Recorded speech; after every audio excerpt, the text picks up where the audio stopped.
മീനക്കൂറാണ്, pieces എന്നാണ് അതിനെ വിളിക്കുന്നത്. പൂരുരുട്ടാതിയുടെ അവസാനത്തെ പാദവും ഉത്രട്ടാതിയും രേവതിയും ചേർന്ന ഈ നക്ഷത്രങ്ങൾ ചേർന്നതാണ് പീസസ് അഥവാ മീനം രാശി.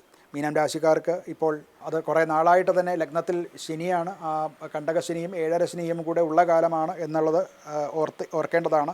4-ാം ഭാവത്തിലെ ഗുരുശുക്രയോഗം അവർക്ക് നല്ല ഫലം ചെയ്യും. സാമാന്യേന കണ്ടകശനിയും ഏഴരശനിയും കൂടെ ചേർന്ന് നിൽക്കുന്നതായിട്ടുള്ള ഈ കാലഘട്ടത്തിൽ വരുന്നതായിട്ടുള്ള ദോഷങ്ങൾക്ക് ഈ വ്യാഴശുക്രയോഗം അതും 4-ൽ വരുന്നത് പല ദുരിതങ്ങളെയും ഇല്ലാതാക്കാൻ നല്ലതാണ്.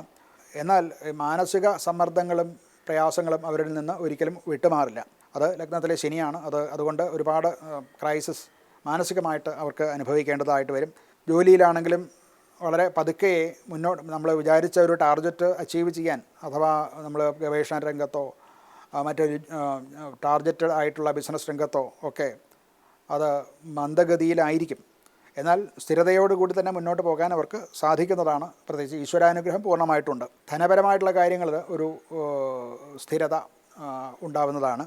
അതുപോലെ തന്നെ ലാഭം സാമാന്യേന ലാഭനഷ്ടങ്ങളിൽ ലാഭത്തിന് തന്നെ ആണ് കൂടുതൽ സാധ്യത ഉണ്ടാവുന്നത്.